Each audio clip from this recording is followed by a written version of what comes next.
Next topic अपने पास है रूट मीन स्क्वायर और वर्चुअल और effective value of alternating current. Dear students, हमने अब तक एवरेज वैल्यू को देखा।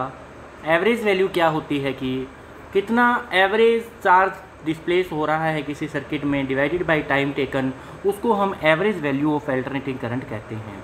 वैसे ही अपने पास रूट मीन स्क्वायर वैल्यू क्या होती है, ये है कि अगर हमने किसी सर्किट को अल्टरनेटिंग करंट से जोड़ दिया तो रूट मीन स्क्वायर वैल्यू इस पे डिपेंड करती है कि उस अल्टरनेटिंग करंट ने उस सर्किट के अंदर कितनी एनर्जी ट्रांसफ़र की है, कितनी हीट ट्रांसफ़र की है, उससे रिलेटेड होती है रूट मीन स्क्वायर वैल्यू। इसकी डेफिनेशन आप देख लीजिए। Root mean square value of alternating current is that steady current which would produce the same heat in a given resistance in the given time as is produced by the given alternating current in the same resistance in the same time। इसका meaning आप ऐसे समझिए। मान लीजिए मेरे पास एक ये resistance है और इस रेजिस्टेंस को मैंने अल्टरनेटिंग करंट से जोड़ा हुआ है और इस रेजिस्टेंस में कुछ टाइम में, जैसे मान लीजिए टी टाइम के अंदर इसने एच हीट प्रोड्यूस की, एच हीट इसने प्रोड्यूस की स्मॉल टी टाइम के अंदर, तो वो एच हीट किसके इक्वल आएगी? हीट का फॉर्मूला होता है आई स्क्वायर आर टी। लेकिन क्योंकि ये आई करंट जो है वो तो अल्टरनेटिंग है और इसकी वैल्यू तो टाइम के साथ साथ लगातार चेंज हो रही है, तो अगर आपको टोटल हीट निकालनी है तो उसका ये तरीका आपके पास रहेगा, that is equal to 0 to t I square into R d t. मतलब पहले हमने स्मॉल टाइम इंटरवल के अंदर कितनी हीट ट्रांसफ़र हुई वो हमने कैलकुलेट कर ली। स्मॉल डी टी टाइम में जो हीट ट्रांसफ़र हुई that is equal to I square R d t, और फिर उसको इंटीग्रेट करके हमने टोटल हीट फाइंड कर ली। अपने पास टोटल हीट इसके इक्वल है। मतलब ये हुआ कि 0 से लेकर टी टाइम के अंदर इतनी हीट उसके अंदर इंड्यूस हो जाएगी, इतनी हीट इंड्यूस हो गई 0 से टी टाइम के अंदर।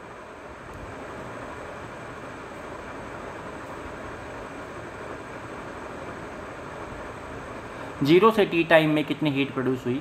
H is equal to integration 0 to t I square R d t. अब ये कहता है कि अगर उसी रेजिस्टेंस को उतने ही टाइम में हमें इतनी हीट प्रोड्यूस करने के लिए डीसी करंट देना पड़ता, मतलब वही रेजिस्टेंस है आर और उसको मुझे इतनी ही हीट प्रोड्यूस करनी है, कितनी? एच हीट इसके इक्वल, और लेकिन इस बार प्रोड्यूस करनी है डायरेक्ट करंट से, तो मुझे कितना डायरेक्ट करंट देना पड़ेगा, कितना डीसी करंट देना पड़ेगा? ये जो डीसी करंट होगा ना, उतने टाइम में उसी रेजिस्टेंस के अंदर उतनी हीट प्रोड्यूस करने के लिए हमें जो डायरेक्ट करंट देना पड़ता है वो उस एसी करंट की एवरेज वैल्यू कहलाती है, सॉरी एसी करंट की रूट मीन स्क्वायर वैल्यू कहलाती है। तो ये देखिए, root mean square value of alternating current is steady current, मतलब ये एक डीसी करंट है।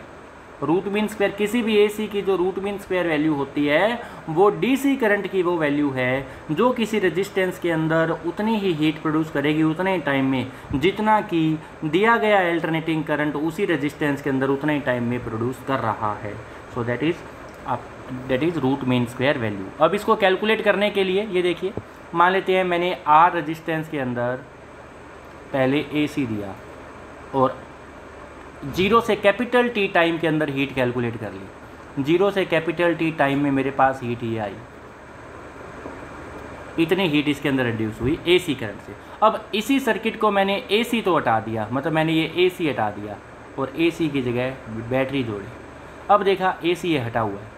अब इसी सर्किट को मैं इतनी ही हीट प्रोड्यूस करने के लिए मैंने डायरेक्ट करंट दिया, मान लिया वो डायरेक्ट करंट की वैल्यू है I R M S.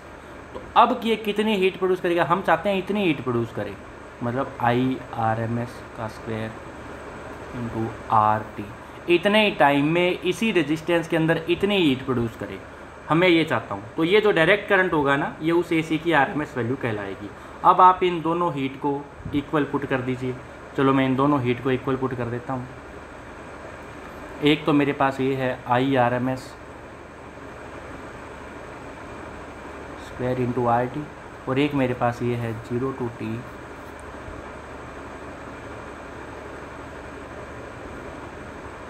Are I square R d t. ये दोनों हीट को मैंने प्रोड्यूस इक्वल पुट कर दिया। अब देखिए अगर दोनों को इक्वल पुट कर दिया तो यहाँ से आई आर एम एस की वैल्यू मेरे पास क्या आएगी, इसे अगर मैं सोल्व करूँ तो आर तो बाहर आ जाएगा क्योंकि ये एक कॉन्स्टेंट क्वांटिटी है।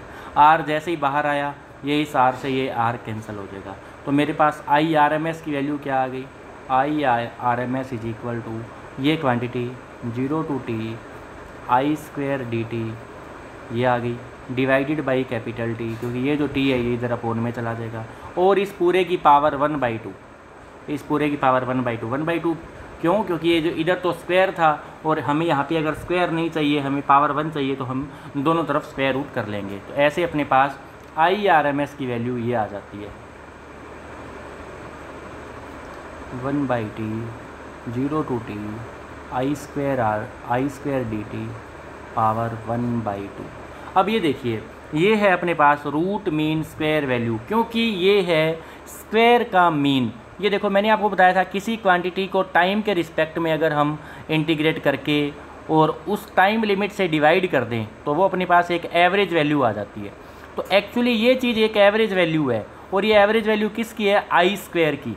सो दिस इज़ एवरेज और mean value of square of current. तो ये जो क्वांटिटी है ना, ये है मेरे पास मीन स्क्वायर, मतलब ये स्क्वायर करंट के स्क्वायर का मीन है, और क्योंकि मैंने इसका रूट भी कर रखा है स्क्वायर रूट, तो ओवरऑल ये मेरे पास बन गई रूट मीन स्क्वायर, मतलब ये करंट के स्क्वायर के मीन का रूट है। तो this is known as root mean square value of current. तो आई होप आपको ये समझ आ गया होगा। अब आगे देखते हैं। देखिए स्मॉल टाइम डी टी में कितनी हीट आई, I square R d t, फिर उसको आई की वैल्यू पुट कर ली sine square omega t d t, फिर उसमें टोटल हीट कितनी आई, इसे इंटीग्रेट कर लिया 0 से t तक, और इसको इंटीग्रेट किया तो अपने पास टोटल हीट आ गई आई स्क्वायर आर टी बाई 2। यहाँ पे मैं आपको बता दूँ कि integration of sine square omega t d T, इसकी वैल्यू आप चाहो तो आप इंटीग्रेशन कर लो, और अगर आपको अभी तक इंटीग्रेशन नहीं की है, जैसे कुछ बायोलॉजी वाले स्टूडेंट्स होंगे उनको इंटीग्रेशन उन्होंने नहीं अभी तक हो सकता है उन्होंने भी 11th क्लास के अंदर तो सीखी होती है, 11th क्लास में इंटीग्रेशन करना हम सीखते हैं, लेकिन वो इसका डायरेक्ट रिजल्ट भी यूज़ कर सकते हैं, और इसकी जगह डायरेक्ट रिजल्ट आपके पास क्या आ जाएगा, that is equal to sine square omega t की वैल्यू आपके पास आ जाएगी t/2। ये आपके पास बन जाएगी इसकी एवरेज वैल्यू। तो ये एवरेज वैल्यू आप यहाँ पे इसकी इंटीग्रेशन की वैल्यू ये पुट कर दो t/2। I note square are तो पड़ा ही था, और इस इंटीग्रेशन की जगह आ गया t/2, तो टोटल हीट आपके पास आ गई आई नोट स्क्वायर आर t/2।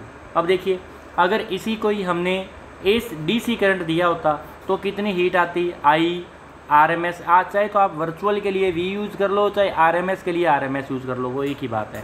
तो कितनी हीट आती है, आई RMS square into RT।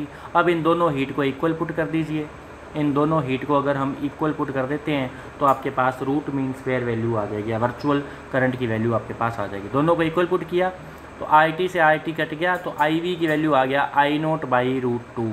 So that is root mean square value of current. और अगर 1/√2 की वैल्यू पुट करते हैं तो ये 0.707 होता है, मतलब 70.7%। तो डियर स्टूडेंट्स, अगर ये आपके पास एक अल्टरनेटिंग करंट है जो साइनोसॉइडली चेंज हो रहा है, तो एक साइकिल के ड्यूरिंग इस अल्टरनेटिंग करंट की जो इफेक्टिव वैल्यू है, वर्चुअल वैल्यू है, या रूट मीन स्क्वायर वैल्यू है, वो कितनी होती है, इस मैक्सिमम करंट का केवल 70.7% ही होती है। मैक्सिमम करंट I0 है और उसका 70.7% इसकी वर्चुअल वैल्यू या इफेक्टिव वैल्यू होती है। तो ये थी रूट मीन स्क्वायर वैल्यू। अब इस पे एक सिंपल सा आप न्यूमेरिकल देख लीजिए, बिल्कुल सिंपल सा। मान लीजिए आपको ये कह दिया जाए कि ये है current I = 2 sin 314t plus π/6 ampere. मान लीजिए ये आपको करंट दे दिया गया, और आपसे ये पूछ ले कि what is the value of mean value, मतलब I average, and what is RMS value, आपसे ये पूछ ले। और मीन वैल्यू आपको दो केस में पूछे, एक हाफ साइकिल के लिए और एक फुल साइकिल के लिए। अगर ऐसा क्वेश्चन आपको मिलता है तो इसके लिए आपको सिर्फ ये देखना है कि इस अल्टरनेटिंग करंट की मैक्सिमम वैल्यू कितनी है। तो ये जो टर्म साइन के साथ लगी हुई होगी that is its maximum value, मतलब ये है आपके पास आई नोट, ये मैक्सिमम करंट या पीक करंट होता है। एक बार आपको आई नोट पता लग गया तो उसके बाद आप मीन वैल्यू भी निकाल सकते हो, ये मैक्सिमम करंट। तो एवरेज वैल्यू कितनी हो जाएगी, ये था 2I0/पाई। हाफ साइकिल के लिए एवरेज वैल्यू इतनी होती है, तो इसमें वैल्यू पुट कर लीजिए, आई नोट की वैल्यू 2/पाई, तो ये आ जाएगा 4/पाई ampere. This is average for half cycle. और अगर फुल साइकिल के लिए चाहिए तो एवरेज वैल्यू होगी 0। मैंने पहले भी बता दिया था फुल साइकिल के लिए एवरेज 0, क्योंकि जितना पॉजिटिव होता है उतना ही नेगेटिव हो जाता है, तो एवरेज वैल्यू 0। और अगर आपको RMS वैल्यू चाहिए तो ये था I0/√2, इसमें वैल्यू पुट कर लेना। RMS वैल्यू इक्वली होती है, चाहे आप हाफ साइकिल के लिए निकालो चाहे फुल साइकिल के लिए, RMS वैल्यू इक्वल ही आपके पास आएगी। आप इंटीग्रेशन करके भी ये बात चेक कर सकते हो। अब देखिए relative values, peak, virtual and mean values of alternating, इनकी वैल्यूज़ दिखाई गई है। ये जो मैक्सिमम है ये वाली, ये तो होती है पीक या मैक्सिमम वैल्यू। अब जो देखिए एवरेज वैल्यू है ये इतनी, वर्चुअल वैल्यू इससे थोड़ी कम होती है 0.707 ऑफ E0, और एवरेज वैल्यू उससे भी कम होती है 2E0/पाई, ये होती है एवरेज वैल्यू। तो ये तीनों वैल्यूज़ आपको दिखा दी गई है। तो देखिए tips, the given values of alternating EMF and current are virtual values unless otherwise specified, that is 230 volt. अगर आपको ये कह दिया जाए घरों में 230 volt value AC current flow कर रहा है, 230 वोल्ट का AC करंट है, तो इसका मतलब 230 वोल्ट जो है ना वो उसकी वर्चुअल वैल्यू है, मतलब वर्चुअल, इसका मतलब वो RMS वैल्यू दी हुई होगी, ये ध्यान रहे आपको हमेशा ही। अगर आपको ये कह दिया जाए घर में कोई अप्लायंस है और वो 10 एम्पियर करंट उसमें फ़्लो कर रहा है, तो वो 10 एम्पियर करंट अगर ऐसा लिखा आ गया ना तो इसका मतलब वो RMS करंट है, करंट की RMS वैल्यू वो होगी आपके पास, ये हमेशा ध्यान रहे, वो मैक्सिमम वैल्यू नहीं है, that is RMS value of current. AC ammeter and AC voltmeter read the RMS value of current. ये देखिए अगर आपके पास कोई AC एमीटर है, अल्टरनेटिंग करंट से चलने वाला एमीटर है या AC वोल्टमीटर है, तो वो ऑलवेज AC की अल्टरनेटिव करंट की रूट मीन स्क्वायर वैल्यू को ही मापते हैं, वो एवरेज वैल्यू को नहीं मापते, ना इंस्टेंटेनियस वैल्यू को मापते, वो ऑलवेज एवरेज वैल्यू को मापते हैं। जैसे आपके पास कोई मल्टीमीटर है और आप अगर घर में चेक करना चाहो कि कितनी वोल्टेज आ रही है, तो मल्टीमीटर की हेल्प से अगर आप चेक करोगे तो मल्टीमीटर जो आपको रीडिंग देगा वो RMS वैल्यू देगा, 230 वोल्ट या 220 वोल्ट जो भी वो बताएगा वो रूट मीन स्क्वायर वैल्यू बता रहा होगा। They are also called hot wire meters, ये हॉट वायर मीटर्स भी कहलाते हैं, क्योंकि ये जनरली हीट पे बेस्ड होते हैं, क्योंकि जब AC करंट फ्लो करता है तो वो उस कॉइल के अंदर हीट प्रोड्यूस करता है और उस हीट की वजह से ही हमें डिफ्लेक्शन मिलती है पॉइंटर में। तो कोई ऐसा फिनोमेना अंदर लगा होता है जिसकी वजह से हीट की वजह से डिफ्लेक्शन हमें मिलती है। The scale of DC meter is linearly graduated where as the scale of AC meter is not evenly graduated because H is directly proportional to I²। DC meter की जो स्केल होती है वो तो बराबर पार्ट्स के अंदर डिवाइडेड होती है, gradually linearly graduated equal parts के अंदर डिवाइडेड होती है, लेकिन AC मीटर की जो स्केल होती है वो इक्वल पार्ट्स में डिवाइड नहीं होती, क्योंकि हीट प्रोड्यूस जो है वो स्क्वायर पे डिपेंड करता है, इसलिए ये बातें ध्यान रखने वाली है। तो डियर स्टूडेंट्स, आज के लेक्चर में हम यहाँ तक ही स्टडी करेंगे। अगले लेक्चर में हम ये पढ़ेंगे कि अगर अल्टरनेटिंग करंट को किसी सर्किट में एंटर करवा दिया जाए, प्योर रेजिस्टेंस के सर्किट में या कैपेसिटर में एंटर करवा दिया जाए, तो वो कैसा इफेक्ट प्रोड्यूस करता है, कैसा बिहेवियर उसका होता है, ये हम नेक्स्ट वीडियो में देखेंगे। सो आप इन वीडियो को दोबारा देख लें, उसके नोट्स बनाएं, NCERT से पढ़ें, उसके न्यूमेरिकल सोल्व करके देखें, बार बार वीडियोज़ को देखें, तो इससे आपको पूरा चैप्टर अच्छे से समझ आ जाएगा। So dear students, thank you very much, stay home, stay safe, thank you, जय हिंद।